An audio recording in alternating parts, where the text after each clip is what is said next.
Assalamualaikum warahmatullahi wabarakatuh. Perkenalkan, saya Suci Rapita dari kelas A S1 Teknik Sipil angkatan 2021 akan mempresentasikan sidang akhir desain geometrik jalan yang telah saya buat. Nah, sebelum itu saya akan menjelaskan soal yang telah diberikan oleh Bapak kepada saya.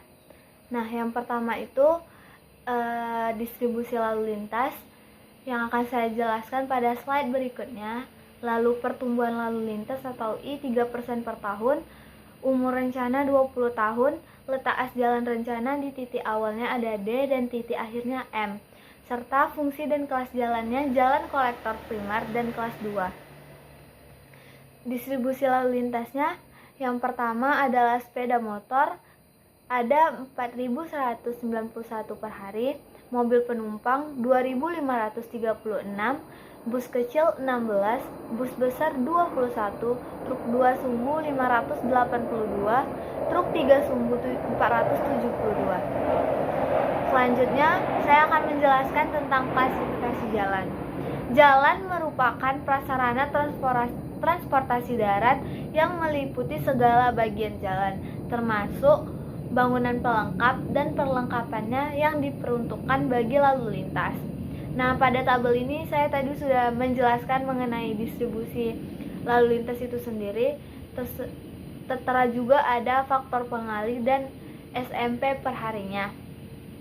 Kemudian sudah ada juga K-nya 10%, umur rencana 20 tahun, pertumbuhan lalu lintasnya 3, pertumbuhan selama pembangunan 44,1%, selama umur rencana 6,2%, HLAR ada 7.412,72,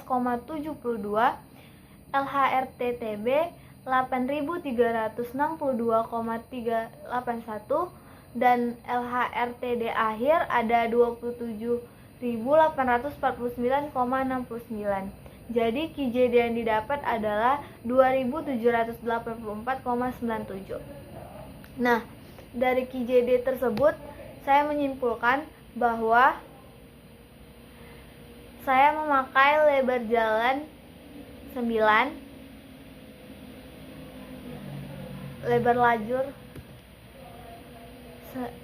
lebar jalur 9, lebar lajurnya adalah 4,5,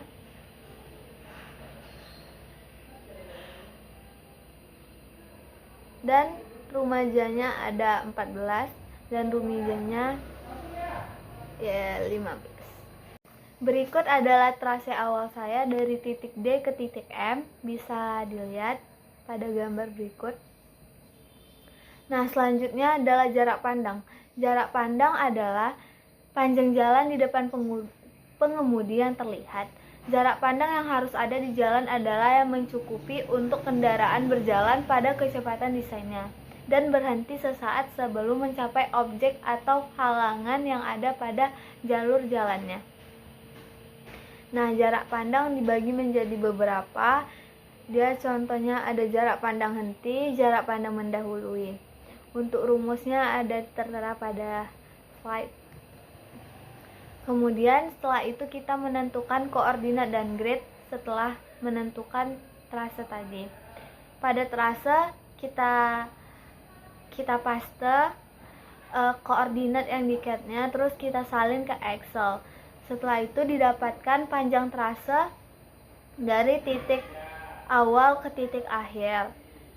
Pertama dari titik awal ke tikungan pertama, lalu tikungan pertama ke tikungan kedua, dan tikungan kedua ke titik akhir. Begitu juga setelah menentukan koordinat pada CAD, kita juga dapat menentukan atau dapat mengetahui sudut pertemuan tikungan itu. Jadi setelah saya masukkan yang di CAD saya mendapatkan sudut yang pertamanya itu adalah 13,963 dan sudut keduanya 26,324. Berikut contoh peta sudut dan peta jarak yang telah saya buat. Selanjutnya adalah klasifikasi medan. Dari penghitungan Excel yang saya lakukan pada trase, saya memisur trase saya sebesar 50, jaraknya 50. Kemudian ditemukan hasil seperti pada slide dan tertera bahwa jalan saya memiliki jenis medan datar notasi D dengan kemiringan lebih kecil dari 10%. Selanjutnya, pertikungan. Yang pertama, tikungan saya adalah full circle karena memiliki RD-nya 315 meter dengan ED 3% dan sudut 13,963%. Kemudian tikungan kedua adalah SCS dengan sudut 26,324 dengan RD 250 dan MX 6,157%. Terus juga didapatkan P sebesar 0,58 untuk tikungan yang pertama dan untuk tikungan kedua ditemukan 0,310 P-nya. Karena syarat tikungan adalah FCP-nya lebih kecil dari 0,25 dan SCS lebih besar dari 0,25, maka disimpulkan bahwa tikungan pertama saya adalah tikungan FC dan tikungan kedua adalah tikungan SCS. Kita juga dapat mengecek overlap pada tikungan seperti pada slide yang saya terangkan pada di sebelah kanan atas. Berikut adalah layang-layang pada tikungan pertama dan tikungan kedua yang datanya diambil dari slide sebelumnya. Dan sama juga seperti layang-layang, super elevasi ini juga didapat datanya dari data pertikungan yang di slide sebelumnya. Berikut adalah alinemen horizontal atau sketsa rencana. Pada gambar atas tertera titik awal dan di bawah adalah titik akhirnya. Selanjutnya ada pelebaran jalan. Tertera pada slide bahwa saya mendapatkan nilai minus pada pelebaran pada tikungan pertama dan tikungan kedua. Karena tidak boleh di bawah 0,5, maka tikungan saya tidak memerlukan pelebaran jalan. Kita lanjutkan ke stationing. Stationing adalah memiliki metode yang pada setiap gambar alternatif alinemen, bubukan nomor stationing disingkat dengan STA dan ditulis dengan STA XXX ditambah YYY, di mana XXX adalah satuan kilometer dan YYY adalah satuan meter. Contohnya, STA 10 plus 250 berarti lokasi jalan terletak pada jarak 10 km dan 250 meter dari awal pekerjaan. Nah, penomoran STA ditetapkan berdasarkan pedoman gambar standar pekerjaan jalan dan jembatan 2021 PGSP-JJ 2021 sebagai berikut. Yang pertama, pada bagian jalan yang lurus, STA dibubuhkan untuk setiap 50 meter dan pada bagian jalan yang lengkung atau tikungan STA dibubuhkan untuk minimum setiap 25 meter.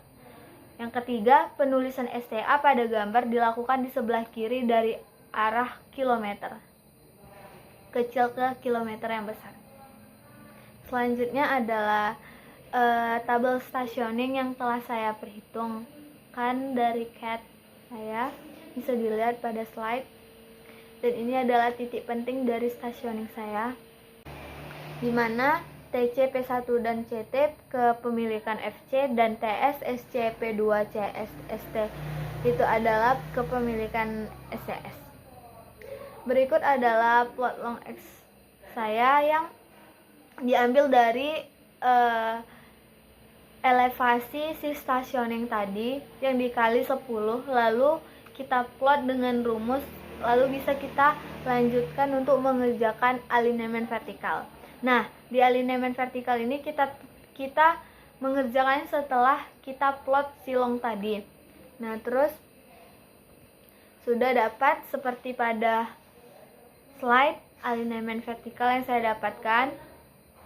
Tertera juga pada perhitungan diketnya bahwa saya memiliki tipe lengkung. Yang pertama adalah cekung, yang kedua adalah cembung, yang ketiga adalah cekung. Dengan LV cekung yang pertama adalah 69,183, LV yang cembung 1007,142, dan cekung yang kedua adalah 399,127. Baik, yang selanjutnya adalah cross section. Bisa dilihat pada slide ada STA 0+00 yang telah saya kerjakan dengan elevasi existingnya adalah 88,96 dan elevasi rencananya juga 88,96. Selanjutnya ini adalah tabel cross section yang telah saya perhitungkan. Selanjutnya adalah tipikal. Tipikal ini kita bisa dapatkan setelah kita mengerjakan si cross section tadi. Lalu kita bisa tambahkan arsiran dan lain-lain. Ini ada tabel galian timbunan yang telah saya kerjakan berdasarkan tipikal cross section tadi. Jadi tabel galian timbunan ini didapat setelah kita mengerjakan si tipikal cross. Ini ada selanjutnya galian dan timbunan. Seperti yang ditampilkan pada slide, pada galian timbunan ini kita dapatkan dari tipikal cross tadi. Yang sebelah kiri adalah kondisi galian dan yang sebelah kanan adalah timbunan. Selanjutnya adalah diagram Masaul. Diagram Masaul adalah suatu diagram yang digunakan di dalam pekerjaan tanah untuk menentukan galian dan timbunan yang secara ekonomis dan efisien. Tujuannya adalah untuk mempermudah pekerjaan tanah dibuat minimum dan menyeimbangkan pekerjaan tanah, misalnya tidak ada surplus tanah karena hasil dari timbunan dan lain-lainnya. Selanjutnya adalah diagram Masaul yang telah saya lakukan atau saya kerjakan di AutoCAD. Sekian presentasi sidang akhir yang bisa saya jelaskan pada video ini. Apabila ada kekurangan saya mohon maaf. Wabillahi taufiq wal hidayah. Wassalamualaikum warahmatullahi wabarakatuh.